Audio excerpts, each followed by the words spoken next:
नमस्कार। तपोभूमि पाठशाला में आपका स्वागत है। आज हम उत्तराखंड जिला दर्शन श्रृंखला में आगे बढ़ेंगे और देहरादून जिले का एक विस्तृत अध्ययन करेंगे। बिल्कुल।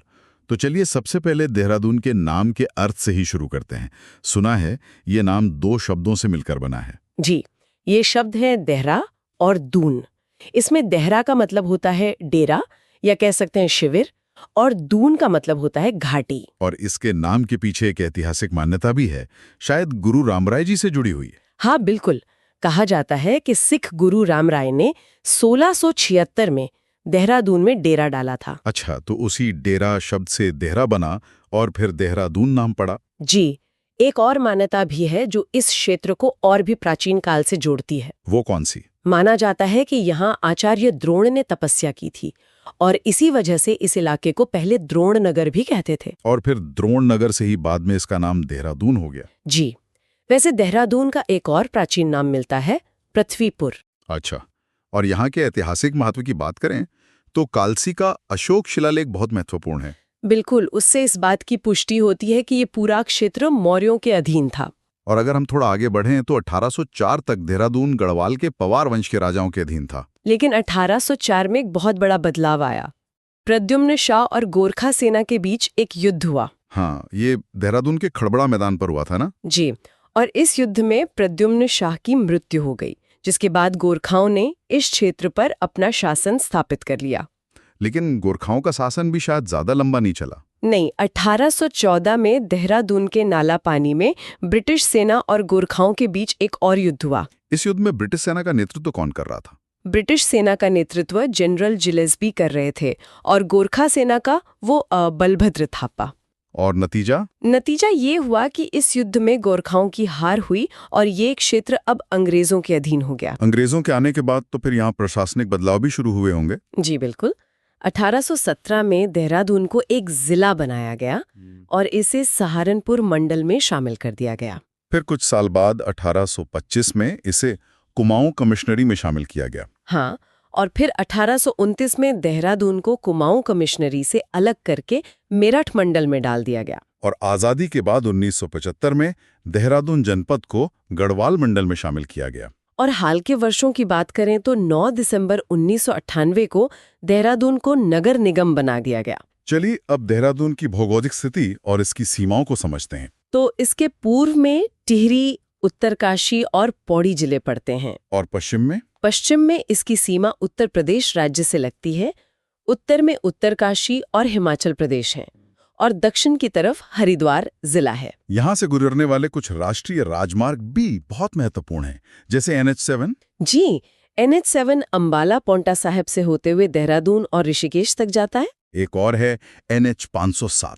हाँ, वो विकासनगर, कालसी, बड़कोट को जोड़ता है।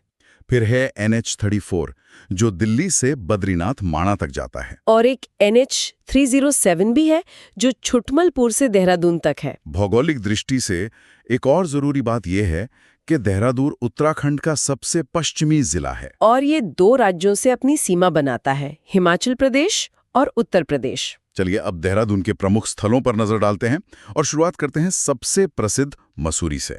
मसूरी, जिसे पर्वतों की रानी भी कहा जाता है। इसकी खोज के बारे में क्या जानकारी मिलती है? कहा जाता है कि मसूरी की खोज एक आयरिश अफसर कैप्टन यंग ने की थी। और इसका नाम मसूरी कैसे पड़ा?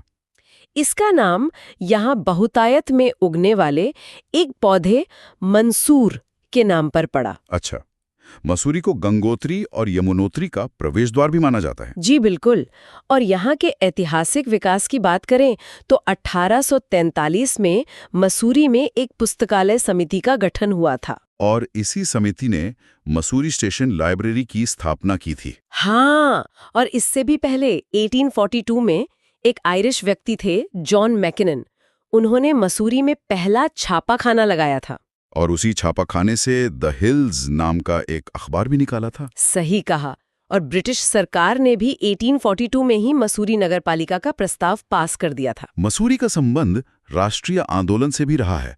महात्मा गांधी भी यहाँ आए थे। जी, 1929 में जब महात्मा गांधी देहरादून आए तो वो 2 दिन के लिए मसूरी भी गए थे और फिर दोबारा 1946 में भी आए। मसूरी में कुछ प्रसिद्ध जलप्रपात भी हैं, जैसे हार्डी और भट्टा जलप्रपात। अच्छा, और यहाँ का गन हिल पॉइंट तो एक बहुत ही प्रसिद्ध टूरिस्ट स्पॉट है। मसूरी की सबसे ऊंची चोटी कौन सी है? वो है लाल टिब्बा, जिसे डिपो हिल भी कहा जाता है। मसूरी में ही एक और महत्वपूर्ण जगह है, जॉर्ज एवरेस्ट पीक। जी, महान सर्वेक्षक जॉर्ज एवरेस्ट 1832 में मसूरी आए थे और यहाँ उन्होंने एक सर्वेक्षण कार्यालय भी स्थापित किया था। और आज मसूरी में एक एवरेस्ट पार्क भी है। हाँ, और उन्हीं के सम्मान में 1865 में मसूरी की एक चोटी का नाम जॉर्ज एवरेस्ट पीक रखा गया। आगे बढ़ते हैं मसूरी क्राइस्ट चर्च की तरफ, जो एक बहुत ही ऐतिहासिक इमारत है। जी, ये चर्च पूरे हिमालय क्षेत्र का सबसे पहला चर्च माना जाता है। इसकी स्थापना 1836 में कैप्टन रेनी टेलर ने की थी। और इसकी वास्तुकला भी काफी खास है। बिल्कुल, ये चर्च गॉथिक वास्तुकला का एक बहुत ही सुंदर उदाहरण है। मसूरी का तिब्बत के इतिहास से भी एक गहरा नाता है। हाँ, ये बहुत कम लोगों को पता है। चीन के तिब्बत पर कब्जे के बाद जब दलाई लामा निर्वासित हुए तो वो सबसे पहले 1959 में मसूरी ही आए थे। और तिब्बत की पहली निर्वासित सरकार भी यहीं बनी थी। जी, बिल्कुल सही। अब देहरादून के दूसरे प्रमुख स्थल पर आते हैं, कालसी। कालसी देहरादून के चक्राता तहसील में स्थित एक बहुत ही ऐतिहासिक जगह है। और इसकी सबसे बड़ी पहचान है मौर्य सम्राट अशोक का शिलालेख। जी, इसी शिलालेख में यहाँ के स्थानीय लोगों को पुलिंद और इस क्षेत्र को अपरांत कहा गया है। कालसी के कुछ पुराने नाम भी मिलते हैं, जैसे कालकूट, युगशैल और खलतिका। और प्रसिद्ध चीनी यात्री हुएनसांग ने अपने यात्रा वृतांत में कालसी को सुधानगर कहा था। अब इस कालसी अभिलेख के बारे में कुछ और तथ्य जान लेते हैं। इसकी खोज जॉन फॉरेस्ट ने 1860 में की थी। इसकी भाषा प्राकृत है और लिपि ब्राह्मी है। और ये टोन्स व यमुना के संगम पर स्थित है। जी। अगला महत्वपूर्ण स्थल है लाखामंडल। जैसा कि नाम से ही पता चलता है, यहाँ मूर्तियों का भंडार, मतलब लाखों मूर्तियां मिली हैं। ये जौनसार बाबर क्षेत्र में पड़ता है। हाँ, और ये जगह ऐतिहासिक रूप से बहुत महत्वपूर्ण है। माना जाता है कि महाभारत काल में पांडवों को मारने के लिए यहीं पर लाक्षागृह बनाया गया था। और ये यमुना और रिखनार नदी के संगम पर स्थित है। लाखामंडल में लाक्षेश्वर शिव मंदिर भी है, जो बहुत प्रसिद्ध है। यहाँ से सिंहपुर के यदु राजवंश के बारे में भी जानकारी मिलती है। राजकुमारी ईश्वरा के पिता का नाम भास्कर वर्मन था और उनके पति जलंधर के राजकुमार श्री चंद्रगुप्त थे। बिल्कुल। और इसी लाखामंडल अभिलेख में यदुवंशी राजाओं की राजधानी सिंहपुर बताई गई है। अब बात करते हैं हनोल की। हनोल को जौनसार बाबर क्षेत्र का सबसे बड़ा तीर्थ स्थल माना जाता है। यहाँ महासु देवता का सबसे बड़ा मंदिर है। जी, और ये मंदिर टोन्स नदी के तट पर स्थित है। हनोल का प्राचीन नाम चकरपुर था। यहाँ जो महासु देवता का मंदिर है वो होड़ स्थापत्य शैली में बना हुआ है। अगला स्थल है चक्राता। चक्राता भी देहरादून के जौनसार बाबर क्षेत्र के अंतर्गत ही आता है। चक्राता को पहाड़ों का राजा भी कहते हैं। और इसकी स्थापना का श्रेय कर्नल ह्यूम को दिया जाता है। यहाँ के वाटरफॉल्स भी काफी फेमस हैं, जैसे टाइगर वाटरफॉल और किमोना वाटरफॉल। जी, और कानासर नाम का एक सुंदर पर्यटक स्थल भी चक्राता में ही है। चक्राता की सबसे ऊंची चोटी का नाम है चिलमरी नेक।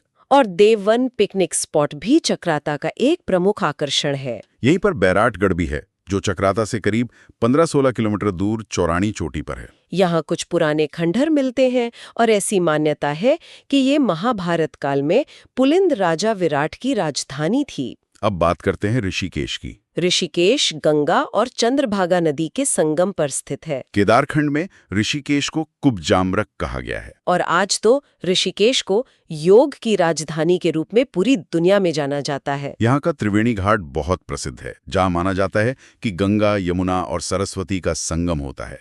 जी, और ऋषिकेश में एक ऋषि कुंड भी स्थित है। और हाल ही में 2017 में ऋषिकेश को नगर निगम का दर्जा भी दिया गया है। अगला स्थल है फन वैली। यह देहरादून से 25 किलोमीटर दूर हरिद्वार रोड पर एक मनोरंजन पार्क है, जो लगभग 20 एकड़ में फैला है।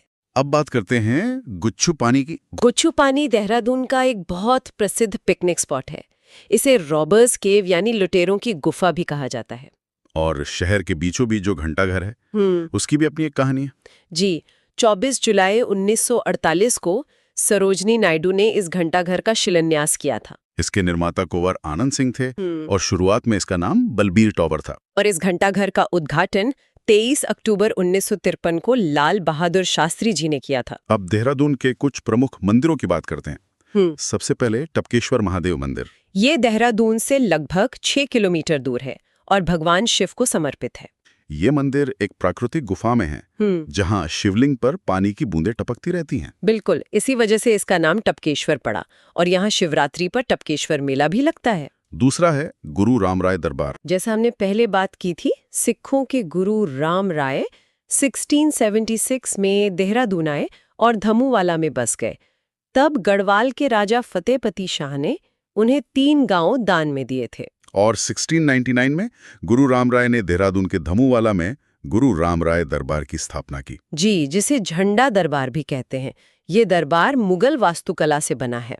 इसका निर्माण कार्य 1707 में गुरु रामराय की पत्नी पंजाब कौर ने पूरा कराया था। हाँ, और यहाँ हर साल होली के 5वें दिन प्रसिद्ध झंडा मेले का आयोजन होता है। तीसरा प्रमुख मंदिर है चंद्रवानी मंदिर। ये देहरादून से करीब 7 किलोमीटर दूर है।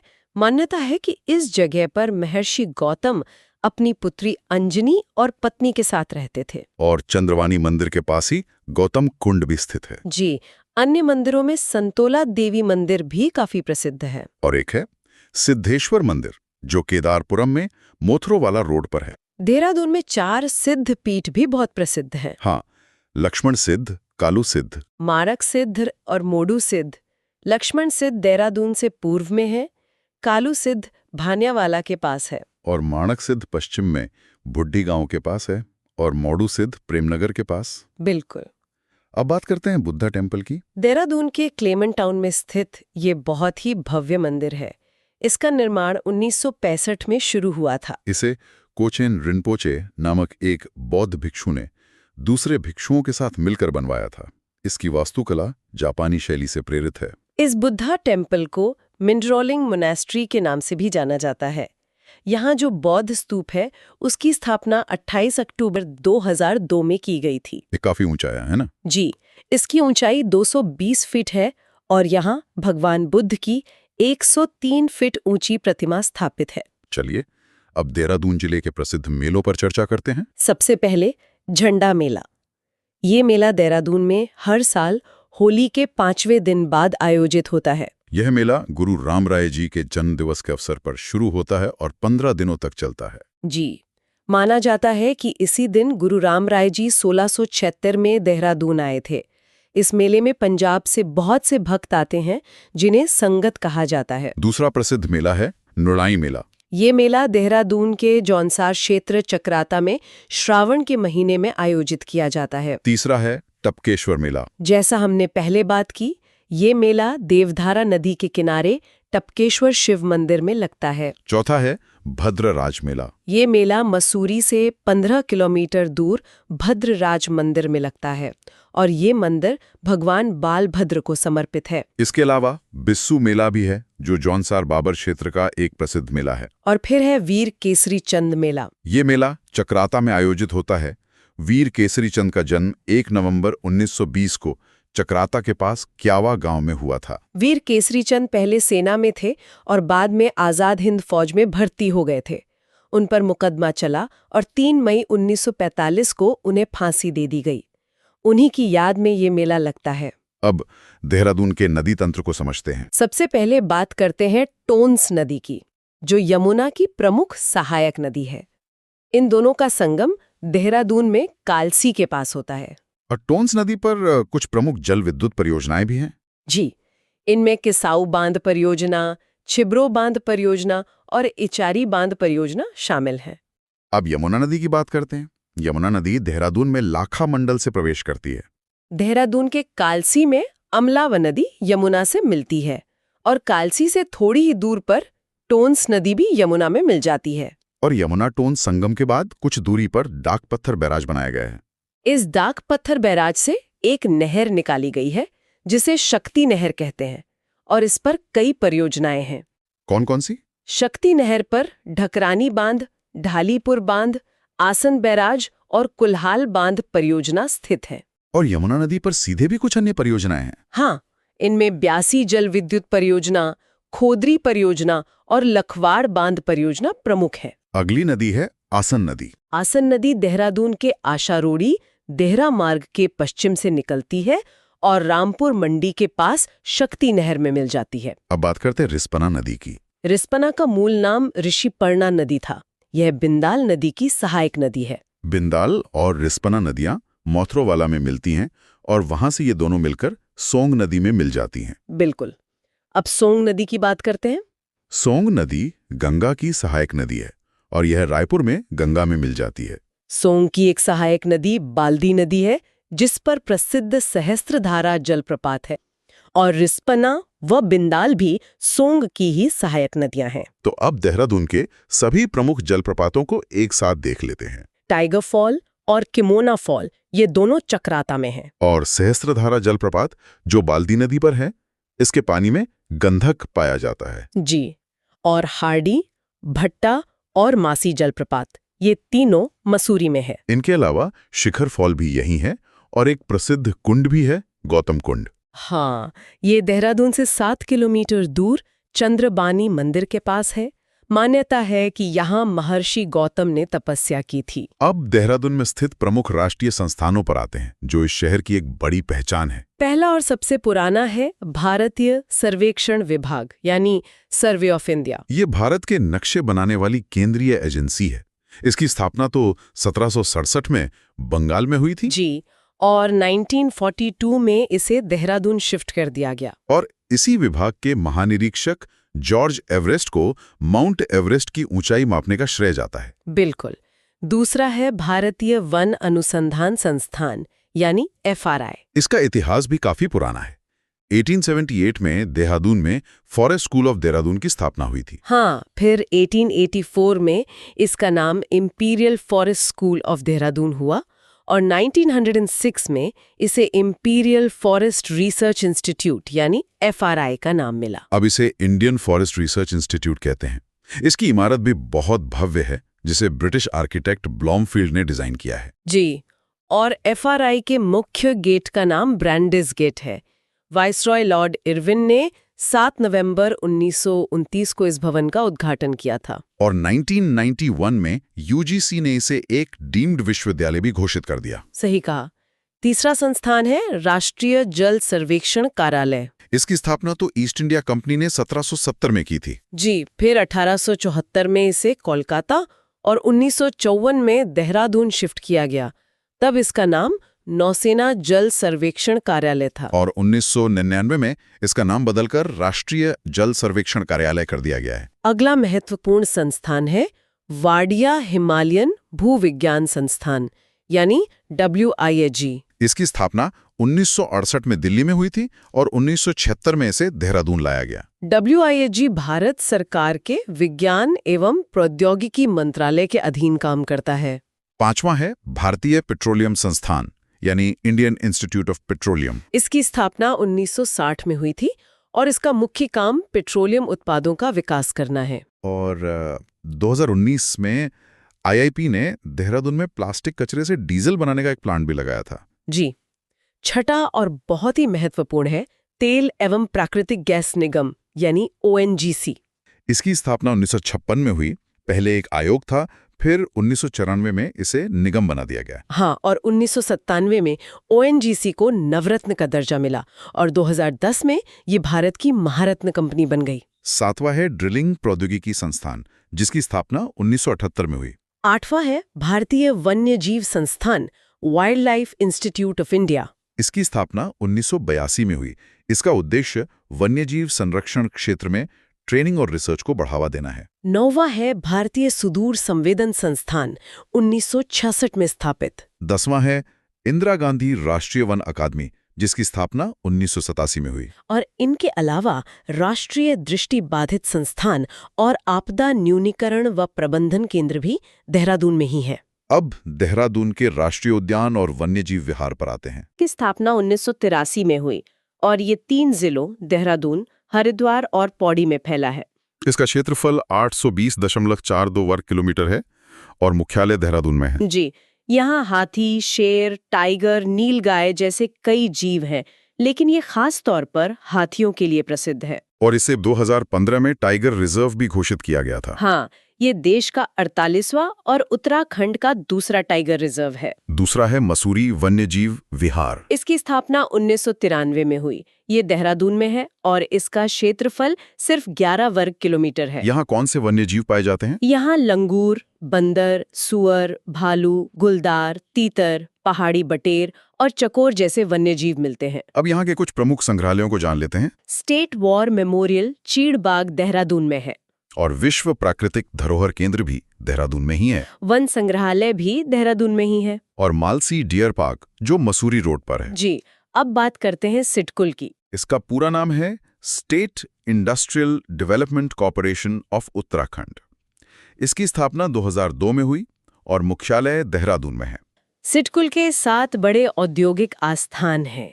इनमें हरिद्वार, पंतनगर और सेलाकुई देहरादून के एकीकृत औद्योगिक आस्थान शामिल हैं। इनके अलावा आईटी पार्क सहस्त्रधारा देहरादून में, एल्डिको सिडकुल पार्क सितारगंज में, सिगड़ी ग्रोथ सेंटर कोटद्वार में और सिडकुल फेज 2 भी सितारगंज में।